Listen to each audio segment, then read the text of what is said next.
Eddie is known for his lavish lifestyle, including traveling by helicopter. He drives Ferraris. He wears alligator skin boots. This might be a little bit of a hint. It's like we see in Silicon Valley, they come up with the idea, they have the brilliant app or whatever it might be. Then when they move to the next stage, that person graciously steps aside into more of a chief technology officer role. The person who's running it, who comes in as a chief operating officer or chief executive officer, is taking it to that next step.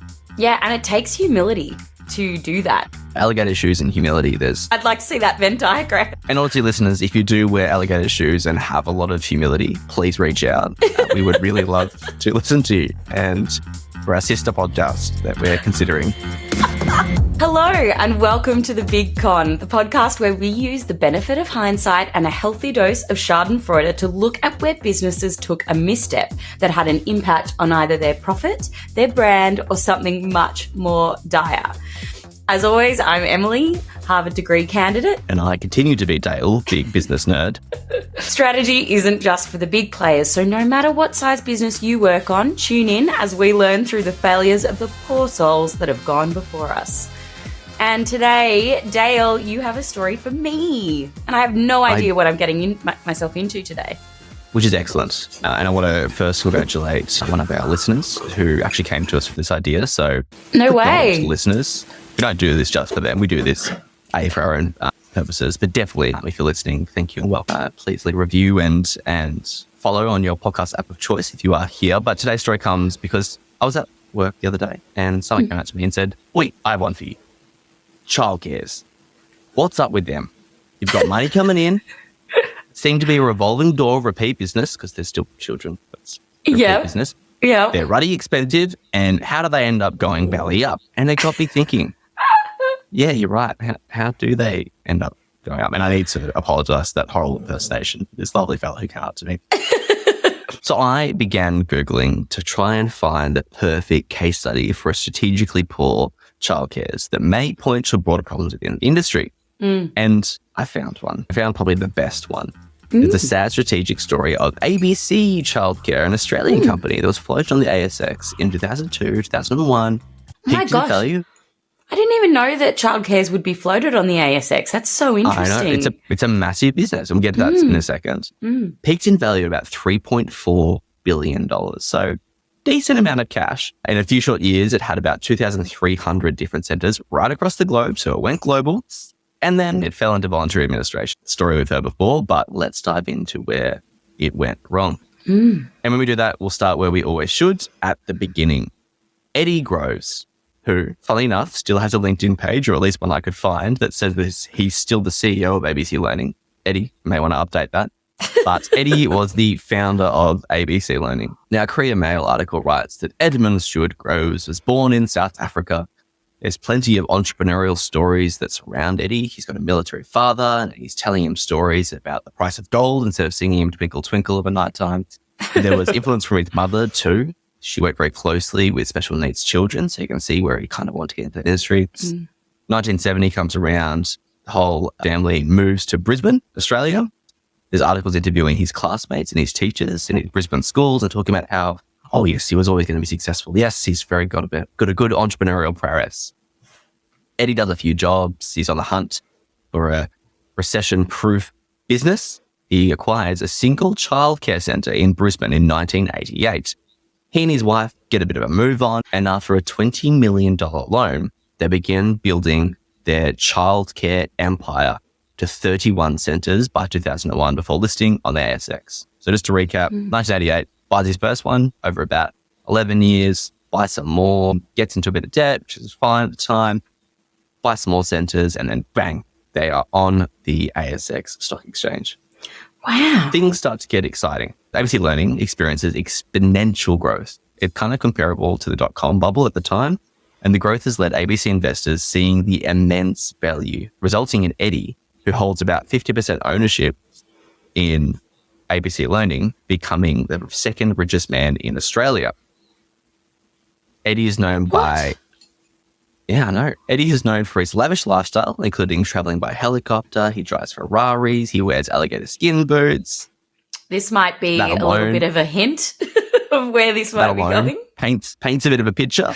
He's also reported to have strong connections within the government at the time, which, as we know with childcare, or you may not know, but with childcare, there's a lot of government subsidies that really help the industry.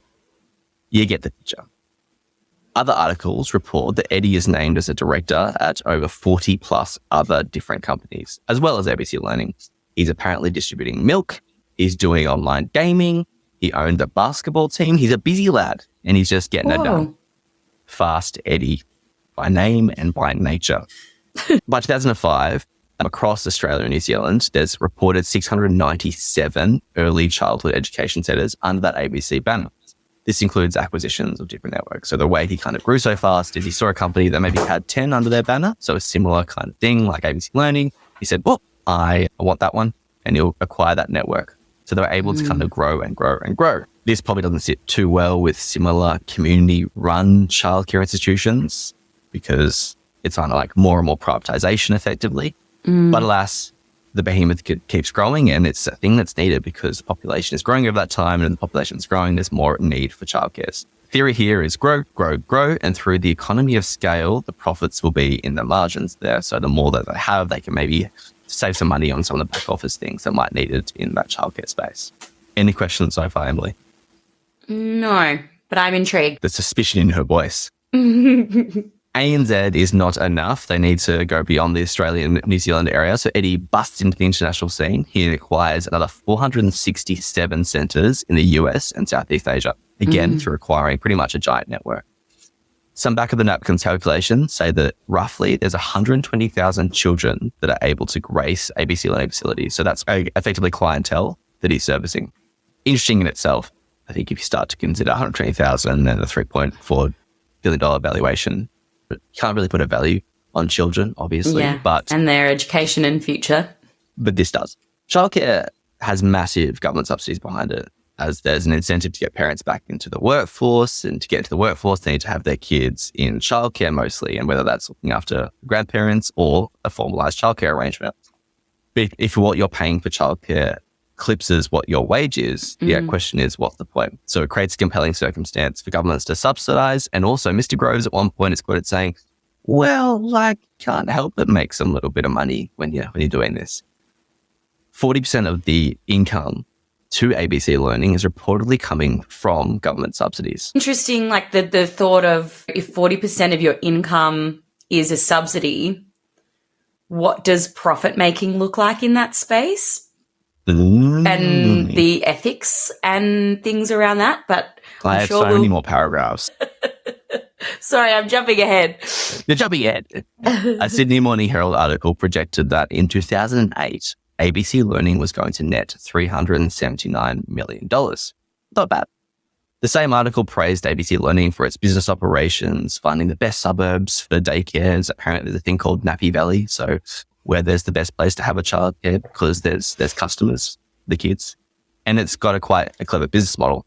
When I was reading through this article, it seemed that it was written in a slightly speculative way. It was kind of like, oh, well, I'm assuming this is what they're doing based on how they're making money and all the value that's in this company. It's not all sunshine and daisies. Just want to make that clear, because ABC also plays a bit mean, and there's reports of childcare staff underpayment, and they're apparently squashed, with Groves suing at one point the secretary of the union. Not to mention the staff are under stringent confidentiality agreements.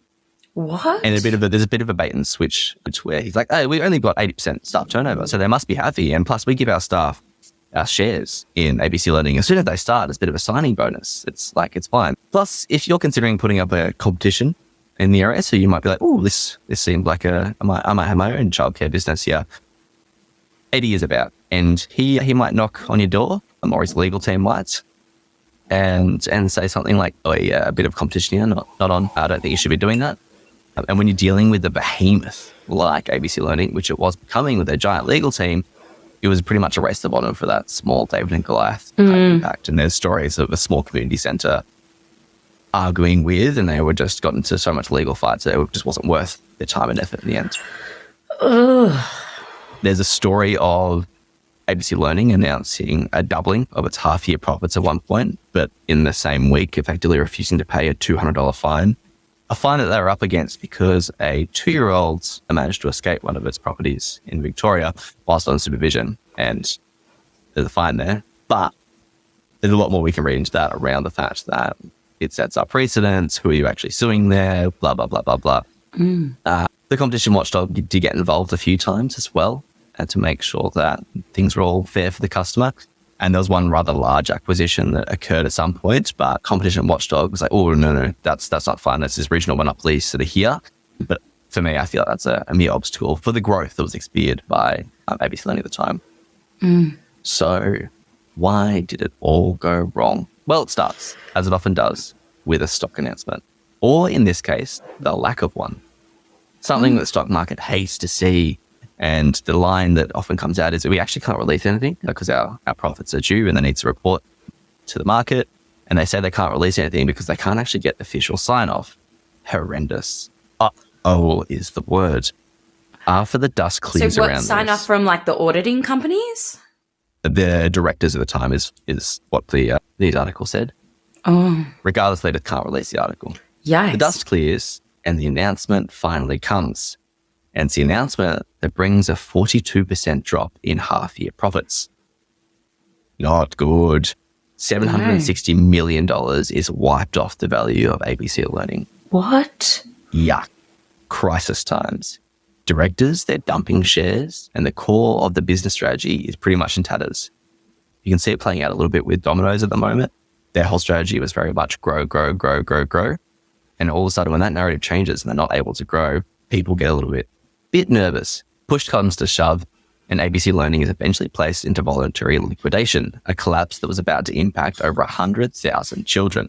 And of course, their parents were in the workforce. Oh my God. Not surprisingly, Eddie quits his CEO role, and the creditors are crying out to the tune of $2.7 billion.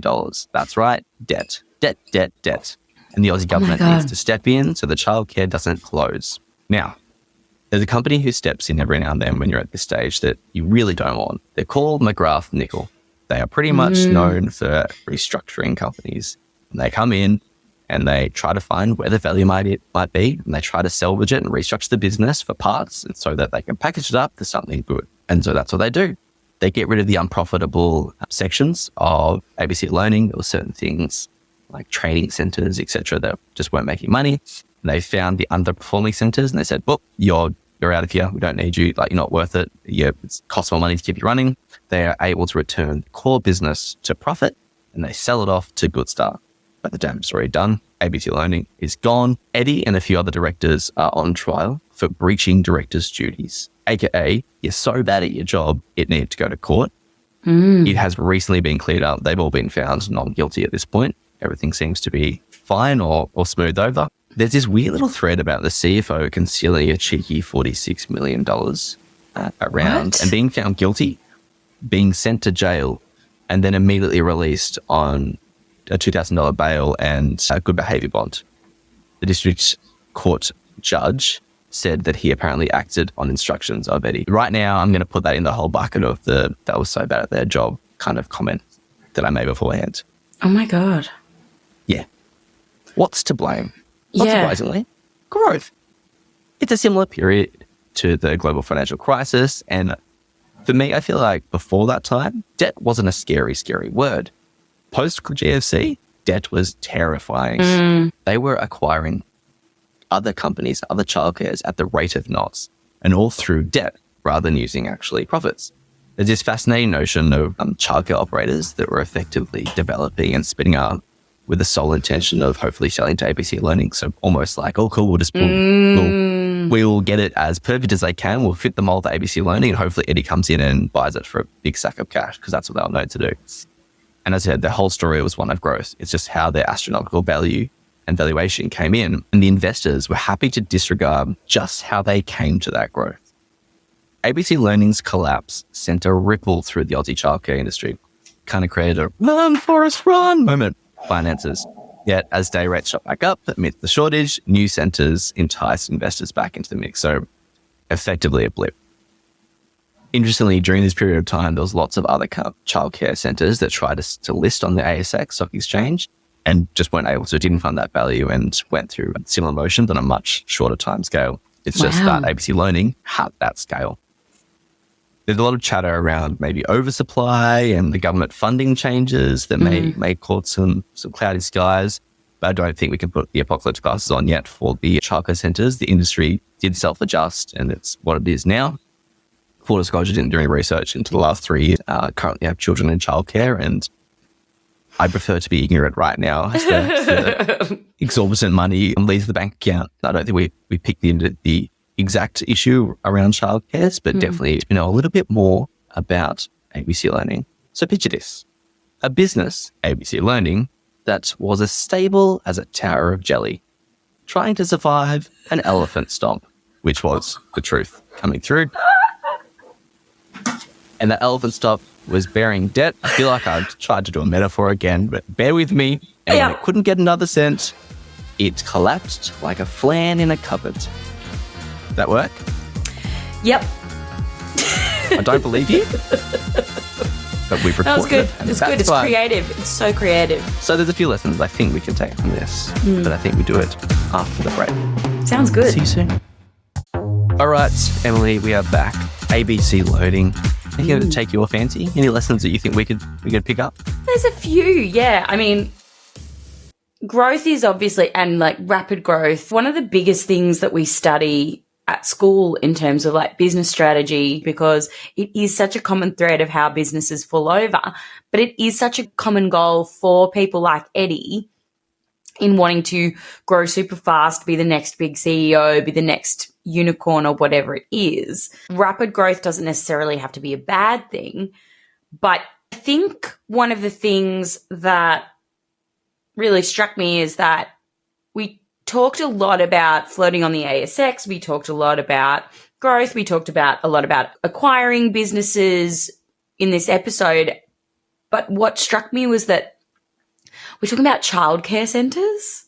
And it was like sort of a pivot for me because I was like, whoa, I didn't expect that these would be sort of the things that we would be discussing in a childcare centre episode. And I think what's really important to remember is at the end of the day, you're offering a product or you're providing a service, and the end user of that service needs something. And if you're rapid fire growing and you're not thinking about your service or the needs of your end user, because in this case, the customer and the end user are different. The customer is the parents. The end user are the children. Yeah. So the children have to be learning. They have to be enjoying their time. They have to be protected, looked after, cared for. In a safe environment, a clean environment, et cetera, et cetera. Health and safety, all that kind of stuff.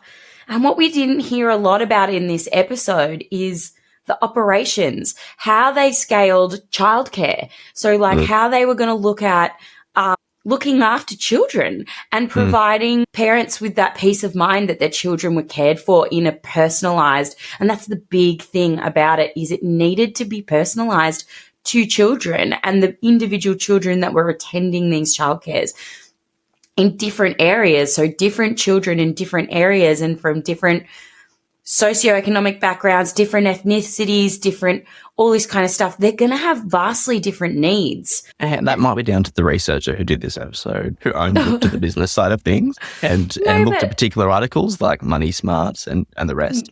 But I didn't really find many stories around the amazing experience of the ABC Learning. And it's going to be something, I did find one article around the centres were luxe, like they were the state-of-the-art equipment, et cetera, apparently. But they were targeted at a very certain market who could afford that. And so that's where that bit of second-class community citizen element came through. But I think what your point is around something like a childcare environment, there's risk of having giant privatized cookie-cutter experiences for humans who are unique individuals, and to start them off that page for something that's quite high cost, and not only high cost to the parent, but the taxpayer. Yeah. You want to make sure at the end of the day, if the customers aren't happy, even the stuff about them acquiring lots of centres and squashing any competition that was sort of rising up, it sort of goes against what you're trying to achieve, which is childcare. Even people who have lots of money, they want the best for their kids, and they know that that doesn't happen in an unpersonalized environment. They want their child to be the special one that is cared for. That's not to say that, the staff weren't able to achieve that, because a lot of people that work in childcare centres have the patience of saints and could not do it.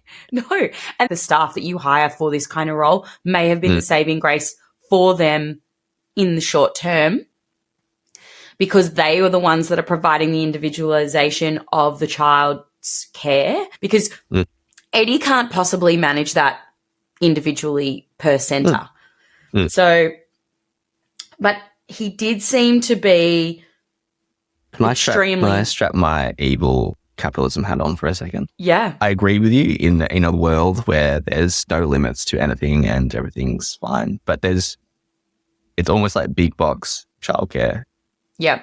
There's going to be a space for a cookie cutter approach that is needed in that space to provide efficiencies. And I think, and hopefully a cheaper option. It's the reason why lovely department stores and cheaper department stores exist versus your boutique options. For me, it's the narrative that got away from everything. And I think even in researching this, there was nothing about the childcare and the child were an afterthought versus the business, which was the main focus. ABC Learning lost control of their story, and their story was to grow, to grow, to grow. And as soon as it wasn't to grow, to grow, to grow, and they weren't growing, it was panic. And so they were kind of forced into this. And we've said it before, they were forced in this space that if we're not growing, investors are going to lose faith in us and we're going to lose our top spot as the growers. And if we can't grow, we can't pay, we can't keep buying our next childcare if we can't do that. And they're just trying to run as fast as they can from the inevitable doom, which is eventually the debt collectors are going to knock on the door and say, we need this. Yeah. And don't get me wrong, I don't necessarily think that privatization of care is a bad thing, because the public centres have to lift if they want to get clients over the private, and people become also more aware of quality when there's competition. With the benchmark, effectively. Yeah. Yes. So I privatization of care, I don't necessarily think is a bad thing. And this goes for every single business ever. If you lose sight of what you're supposed to be doing and delivering, your strategy is going to fall over, regardless of anything, because you're going to lose the customer, or you're going to oversell something, or you're going to be focused on growth. Focusing on growth is not a bad thing, but then you need to recognize when you need to pivot into a stabilization strategy, and when you need to start going, okay, we're not grow, but you need to convince the market we're done growing, but this is our new strategy. We're going to stabilize. This is how we're cash flow positive, et cetera, et cetera. It doesn't have to be we've reached the ceiling of growth and crap, we now need to grow by another couple of $1 million in the next year, or everyone's going to fall off. You can say we're done growing. We still think we can rise in value because this is the value that we're providing society. It's a bold space to have some confidence as a board and a group of directors or whoever's going to be impacted by that probable short-term downgrade to go, no, for the next year, we're not the grow company, we're the stabilization company. And the market might not like this, but we need to be able to get our house in order. Yeah. And to stabilize and put those operations in to show, because there's got to be a point where you go, well, we just can't get into any more debt. That's $2.7 million, $2.7 billion is a lot. Yeah. But people traditionally have faith in people who go, this is the path that's going to be the best. And if you're really transparent, people stay around at least for a little while to see what that might do. We all love ignoring the disclaimer that says past performance is not indicative of future performance. Yeah. We all go, yeah, but you did pretty good, didn't you? So, you're probably going to go better. Like, have my money. Yeah. And it's fine until it's not. Yeah, 100%.